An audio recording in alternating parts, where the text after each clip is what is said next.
So let's define bonding, why atoms would like to bond, and then just a brief comparison of the two types of bonding that we're going to be talking about in our class. So elements bond together because it makes them more stable. So there's very few elements that in their natural state will exist as pure elements. Most elements we find are bonded together with other elements in compounds.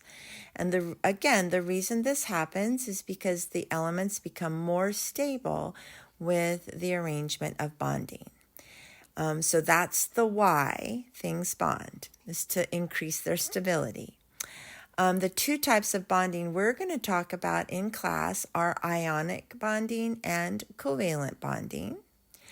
And we're also going to be using, for our main group or representative elements, the octet rule. So we'll learn about in a future discussion, we'll learn about the octet rule and how it applies to both ionic bonding and covalent bonding when discussing the representative elements. So what I want to start with, before we get into the specific types of bonding, is a brief comparison of the two types of bonding. And for me, this chart is really important because as we learn about these two types of bonding, it has vital information. So this is a kind of a brief but foundational comparison. So on the table, you can see I have the two types of bonding. And then it says, how are the electrons involved? And I feel like if I were to go back and redo this particular chart, I wouldn't just say electrons. I would be specific. So I would actually say, how are the valence electrons involved? Because it is the outermost electrons that are the ones that we will be paying attention to because they are the ones that are involved in bonding. So for ionic bonding, the electrons are transferred between elements. So another common way to describe transferring is that they're lost and gained. So one element, and we will, if you remember from metals and nonmetals, the metals are going to lose electrons, and who's going to get them are the nonmetals.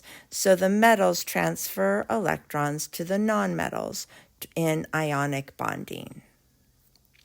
So they're transferred.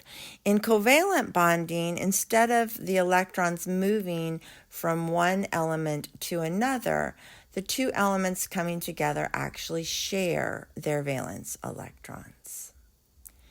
Now, an important component or something that we're going to use not just when we're talking about bonding, but also when we're talking about naming compounds are the type of elements that form these two different types of bonds. So it's very specific. Metals and nonmetals form ionic compounds, ionic bonds and ionic compounds. And nonmetals together, and sometimes metalloids get in with the nonmetals, they form covalent bonds. So we need to remind ourselves, well, how will I know if something's a metal or a nonmetal?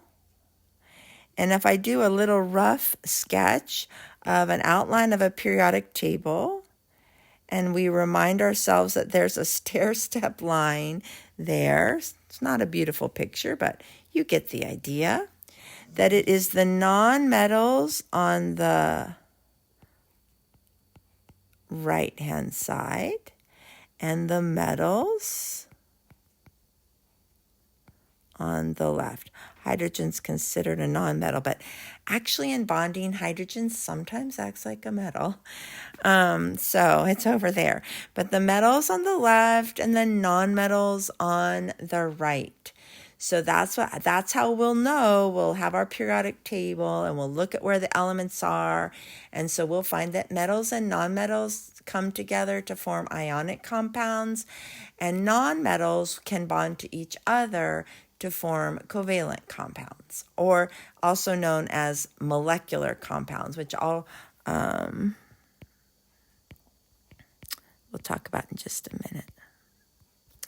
Now, I also want to mention that we are not talking about metallic bonding. So this would be the situation where metals are attracted to each other. So that's a different type of bonding. So in class, if you had an example where they put two metals together and ask you if it was ionic or covalent, it would have to be a none, because metals together do not form ionic or covalent bonds. They have their own thing.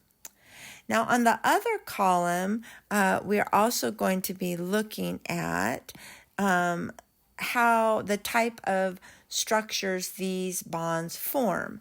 So ionic compounds contain ions, which recall are charged particles. We'll review it when we talk about ionic bonding. Remember, that can be a positive charge or a negative charge. And they form something called a crystal array or a lattice. So array and lattice would be oftentimes for us used interchangeably. So if they said array or if they said lattice, in our minds, as we're learning about this, we would be thinking of something similar. And then, and on the next slide, I have some illustrations so we can get an example in our mind, an example image in our mind. A covalent covalent compounds form molecules, which we learned the definition of a molecule in a previous chapter. But this is an uncharged unit of atoms that are bonded together.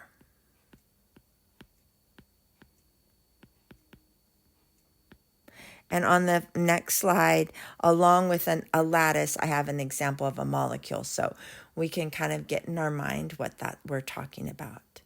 So spend some time. This is an important slide because it gives us some foundational information about the two types of bonding. We'll be discussing each component in more detail as we discuss those two types of bonding in more detail. So here's the illustration I have to show you. This is carbon dioxide.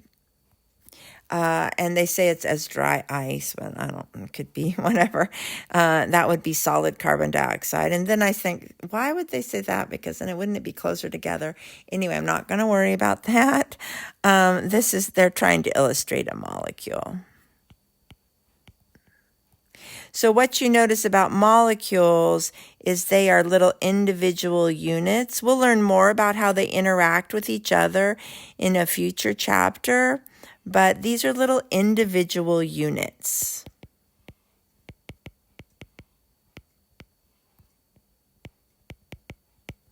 This over here is sodium chloride.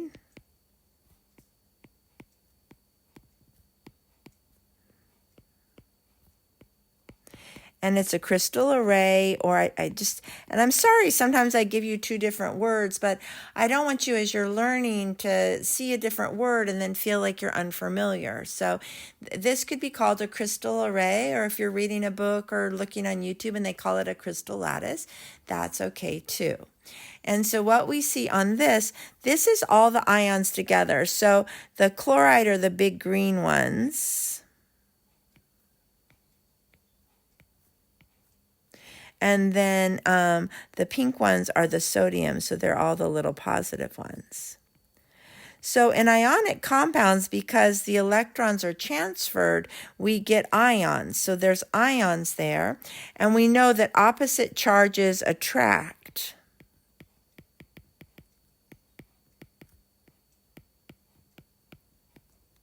And so it's like a whole bunch of little magnets. These ions come together in a large unit. So ionic compounds aren't individual. Like we'll talk about sodium chloride, and when we write its formula, we're going to write NaCl, but sodium chloride is not an individual NaCl. It's actually a lot of sodium ions and a lot of chloride ions attracted to each other in a ratio that's 1 to 1. There's one sodium ion for every one chloride ion. And so it looks like this. Like that's what a crystal array looks like. Now, sodium chloride is a 1 to 1. And so this illustration is what a crystal array of a 1 to 1 ratio would look like. If the ratio was not 1 to 1, it would have a different pattern. It would still be a big group like this, but it would have a different pattern. I'm not going to ask you to draw the patterns. That's not for our class, but I just wanted you to know that depending on the charges, the pattern could change, but the overall idea that you have a bunch of ions, positive next to negative, in this structure is not going to change. So this, again, is just an illustration to help you understand the difference between a molecule, which is formed when nonmetals have covalent bonds, and a crystal lattice or crystal array when metals and nonmetals form ionic bonds. And so here's a practice for you just to use the types of elements to determine if a formula represents an ionic or covalent compound. Sometimes covalent compounds are also called molecular compounds because they form molecules. So if something's discussed as molecular, it's referring to something that has covalent bonds. So I'm going to give you one reminder, and then you can pause the video, try to answer this question, and then when you unpause it, I will have the answers here for you. So the reminder I want to give to you and what you're going to use to solve this problem is that ionic compounds are formed with metals and nonmetals. And covalent compounds are formed with nonmetals together. Sometimes there could be a metalloid. All right, so pause the video, see if you can get the answers, and then you can unpause it and check yourself.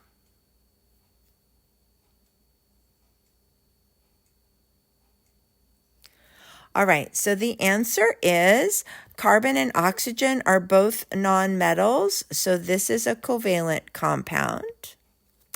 Letter B, aluminum is a metal and oxygen is a nonmetal, so this is ionic. And I will mention now and mention in the future that when we're writing formulas and when we're naming these types of ionic compounds, the metal always shows up first.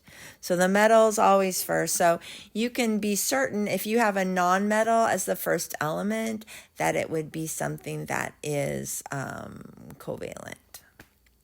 So letter C is potassium, which is a metal, and fluorine, which is a nonmetal. So metals and nonmetals are ionic. And letter D has more than two elements, but if we investigate it, carbon is a nonmetal, hydrogen is a nonmetal, and nitrogen is a nonmetal, so this is covalent. Now, don't assume because there's more than two elements that it is covalent. You have to go with the idea if there are metals present with nonmetals that it's ionic. And some ionic compounds can have more than two elements. So now you're ready to move on, and we'll discuss, we'll have a review of ions, and then we'll discuss ionic bonding and then covalent bonding.